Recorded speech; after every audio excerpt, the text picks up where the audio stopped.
অনেকে আছেন যে নতুন পিসি কিনবেন, কিন্তু পিসিতে কী কী লাগে এবং কোনটা কোনটা ভালো কিনতে হয় সেটা জানেন না।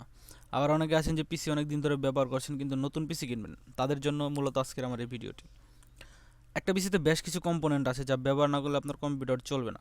আবার অনেক কিছু আছে যার ব্যবহার আপনার কাজের উপর নির্ভর করবে যে আপনি কী করতে চান। যেমন একটা কম্পিউটার চলতে গেলে আপনার ব্যবহার করতে হবে motherboard, processor, RAM, hard disk, power supply এবং সাথে কেসিং। তবে আপনি যদি আরও ভালো কিছু করতে চান, যেমন কম্পিউটার দিয়ে গেমিং অথবা কম্পিউটার দিয়ে ভিডিও এডিটিং করতে চান, সেই ক্ষেত্রে আপনাকে লাগাতে হবে গ্রাফিক্স কার্ড। এবং গ্রাফিক্স কার্ডে পাওয়ার সাপ্লাইয়ের জন্য লাগাতে হবে উন্নত মানের রিকমেন্ডেড পাওয়ার সাপ্লাই। আর সাথে আপনার সিপিইউ গ্রান্ড রাখার জন্য ব্যবহার করতে হবে উন্নত মানের কুলার। কুলারের মধ্যে আছে এয়ার কুলার এবং ওয়াটার কুলার। আপনার কাজের উপর নির্ভর করবে আপনার জন্য কোন কুলার ভালো হবে। আর আপনার সিপিইউ এর সাথে যে কুলার থাকবে তা গেমিং এবং ভিডিও এডিটিংয়ের সময় আপনাকে ভালো পারফরমেন্স দেবে না। একটি পরিপূর্ণ পিসি বিল্ড করতে যে কম্পোনেন্টগুলো না হলেই নয় সেগুলো হচ্ছে processor, motherboard, graphics card, RAM, storage, power supply, cooling system, casing, monitor এবং অন্যান্য পার্টস। আপনার যদি এই পার্টসগুলো থাকে তাহলে আপনি একটা পূর্ণাঙ্গ পিসি বানাতে পারবেন। আমরা এখন ধাপে ধাপে এই প্রত্যেকটি বিষয় নিয়ে আলোচনা করব যেন আপনি বিষয়গুলি খুব ভালোভাবে বুঝতে পারেন। তো প্রথমে আসি প্রসেসর নিয়ে। প্রসেসর হচ্ছে একটি সিস্টেমের ব্রেন। যেহেতু আপনার যাবতীয় কার্যক্রম প্রসেসরই প্রসেস করে থাকে, তাই আপনাকে সকল দিক বিবেচনা করে প্রসেসর বাছাই করতে হবে। কোন প্রসেসর কিনবেন সেটা ঠিক করুন আপনার বাজেট বিবেচনা করে। বাজারে প্রসেসরে আপনি ক্লক স্পিড, কোরের সংখ্যা, মেগা হার্টজ, গিগা হার্টজ ইত্যাদি অনেক বিষয় দেখতে পারবেন। তবে সবসময় মনে রাখবেন প্রসেসরের ক্লক স্পিড, কোরের সংখ্যা, মেগা হার্টজ কিংবা গিগা হার্টজ যত বেশি হবে আপনাকে প্রসেসর তত বেশি পারফরমেন্স দিতে পারবে এবং একই সাথে প্রসেসরের দামও বেশি হবে। আর মনে রাখতে হবে যে জেনারেশনের প্রসেসর আপনি কিনবেন সেটার সাথে তাল মিলিয়ে একই জেনারেশনের মাদারবোর্ডও আপনাকে কিনতে হবে। যেমন আপনি যদি 10 জেনারেশনের প্রসেসর কিনেন তাহলে আপনাকে অবশ্যই 10 জেনারেশনের মাদারবোর্ডও কিনতে হবে। তাই জেনারেশন পিসি বিল্ডের ক্ষেত্রে খুবই গুরুত্বপূর্ণ। তো এই ধাপে আমরা জানবো কম্পিউটারের মাদারবোর্ড সম্পর্কে।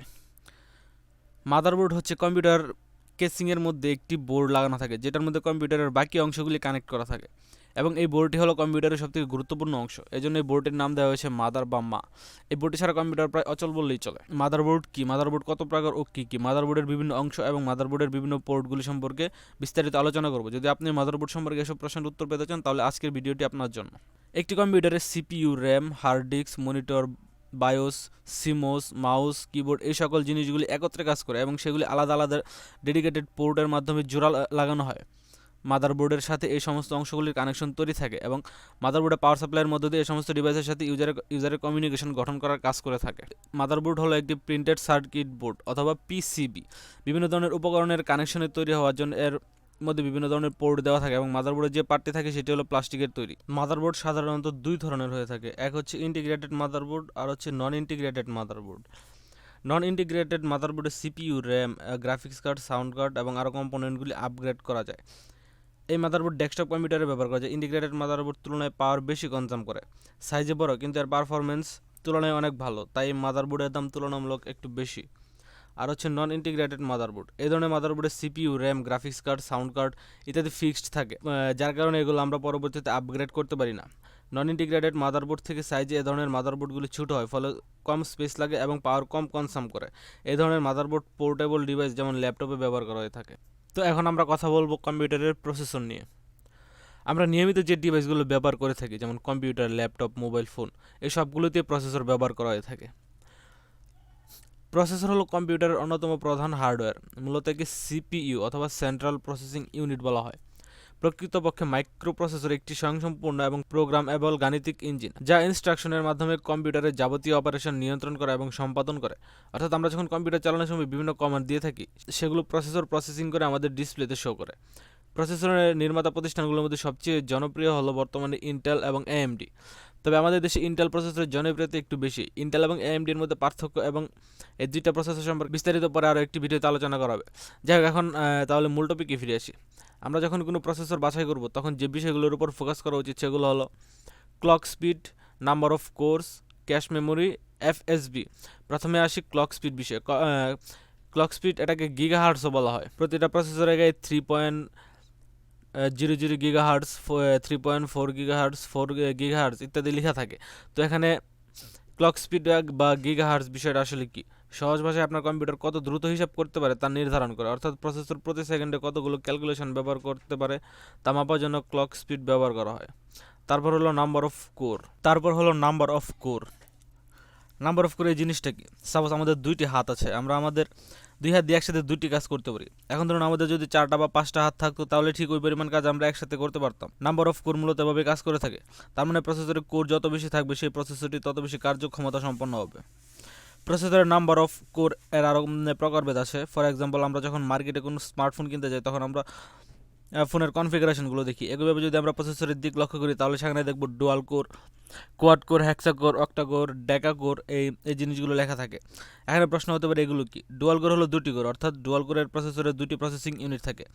তেমনি কোয়াড কোরের 4টি, হেক্সা কোরের 6টি এবং অক্টা কোরের 8টি প্রসেসিং ইউনিট থাকে। আবার প্রসেসরের বিভিন্ন সিরিজ থাকে, আমাদের এই সিরিজগুলোর উপর নজর দেওয়া উচিত। সিরিজ যত উন্নত হবে প্রসেসরের মান তত বাড়বে। যেমন ইন্টেল প্রসেসরের সিরিজ হচ্ছে Pentium series, Celeron series, core series, i series. AMD এর প্রসেসরগুলো হলো Sempron, Athlon, AMD Athlon X2, AMD Athlon 2X2, AMD Phenom, AMD FX, AMD APU। আর তাই সবসময় নতুন মডেলের প্রসেসর কেনা ভালো, তবে হ্যাঁ প্রসেসরটির জন্য আপনার মাদারবোর্ডে সাপোর্ট করে সেদিকে খেয়াল রাখতে হবে। এখন আসি র্যাম নিয়ে। র্যামের পুনরূপ হলো র্যান্ডম অ্যাক্সেস মেমোরি। এদিকে বিভিন্ন সময়ে বিভিন্ন নামে ডাকা হয়, যেমন সিস্টেম মেমোরি, প্রাইমারি মেমোরি বা মেইন মেমোরি। একটি কম্পিউটারের মাদারবোর্ডে পাওয়া যায় এটি মূলত সিপিইউর অভ্যন্তরীণ মেমোরি হিসেবে কাজ করে। র্যাম একটি কম্পিউটারের অস্থায়ী স্টোরেজ। কম্পিউটারের হার্ড ড্রাইভ যেমন ডাটা স্টোর হয়ে থাকে, ঠিক তেমনি কম্পিউটারের র্যামও ডাটা স্টোর হয়ে থাকে, তবে এই ডাটা বেশিক্ষণ থাকে না। হার্ড ড্রাইভের সঙ্গে র্যামের প্রধান পার্থক্য হলো হার্ড ড্রাইভে স্থায়ীভাবে ডাটা স্টোর থাকে কিন্তু র্যামে স্থায়ীভাবে ডাটা স্টোর থাকে না। যখন আপনারা ডিভাইসটিকে বন্ধ করে দেবেন তখন র্যামে সংরক্ষিত সকল ডাটা মুছে যাবে। মোবাইল বা কম্পিউটারের র্যাম কি, এই বিষয়গুলো আপনারা আশা করি বুঝতে পেরেছেন। র্যাম হলো কম্পিউটারের অস্থায়ী মেমোরি। ডিভাইস বন্ধ করে দিলে বা বিদ্যুৎ সরবরাহ করা বন্ধ হয়ে গেলে র্যাম থেকে সব ডাটা মুছে যায়। এটি অন্যান্য মেমোরির তুলনায় বেশ ব্যয়বহুল। এটি একটি সেকেন্ডারি মেমোরির চেয়ে দ্রুত গতিসম্পন্ন। একটি 32 বিট কম্পিউটারে সর্বোচ্চ 4 GB র্যাম ব্যবহার করতে পারবেন এবং 64 বিট কম্পিউটারে 16 এক্সাবাইট র্যাম ব্যবহার করতে পারবেন। র্যামকে কম্পিউটারের ওয়ার্কিং মেমোরি বলা হয়, কারণ এখানে সীমিত সময়ের জন্য অনেক ডাটা সংরক্ষিত থাকে এবং কম্পিউটার সক্রিয় কাজগুলো পরিচালনা করার জন্য এটি ব্যবহার করা হয়। কম্পিউটারে যখন কোনো প্রোগ্রাম বা কোনো অ্যাপ্লিকেশন সফটওয়্যার রান করা হয় তখন সমস্ত ডাটা হার্ড ড্রাইভে স্টোর থাকে, আর এই সমস্ত ডাটা প্রসেস করে সিপিইউ। সুতরাং সিপিইউ সমস্ত ডাটা হার্ড ড্রাইভ থেকে নিয়ে প্রসেস করে। কিন্তু এর সব থেকে বড় সুবিধা হচ্ছে কম্পিউটারের হার্ড ড্রাইভ থেকে ডেটা খুব ধীরগতিতে সিপিইউতে প্রদান করে, এর ফলে ডেটা প্রসেসিংয়ের প্রক্রিয়াটি খুব ধীরগতিতে চলতে থাকে। আর এই দ্রুত গতি ডেটা প্রসেসিংয়ের জন্য মূলত র্যাম ব্যবহার করা হয়। র্যাম কম্পিউটার সিস্টেমের গতি বাড়াতে সাহায্য করে। র্যাম যত বেশি হবে কম্পিউটার সিস্টেমের গতিও তত বেশি হবে। র্যাম সেকেন্ডারি স্টোরেজ, যেমন এসএসডি, হার্ড ডিস্ক, সিডি, ডিভিডির তুলনায় খুব দ্রুত কাজ করে, এর জন্য র্যাম ব্যবহার করা হয়। RAM hard disk, CD, floppy ডিস্কের তুলনায় কম শক্তি খরচ করে কম্পিউটার সিস্টেম এবং গতিকে ত্বরান্বিত করতে সাহায্য করে। র্যাম যে কোনো ধরনের, তাই কম্পিউটার হোক বা আধুনিক স্মার্টফোন, র্যামের পরিভাষা দুটো ক্ষেত্রেই সমান বা একই। মাদারবোর্ড, সিপিইউ, র্যাম, এই তিনটা জিনিসের পর একটি কম্পিউটার তৈরি করতে লাগবে হার্ড ডিস্ক।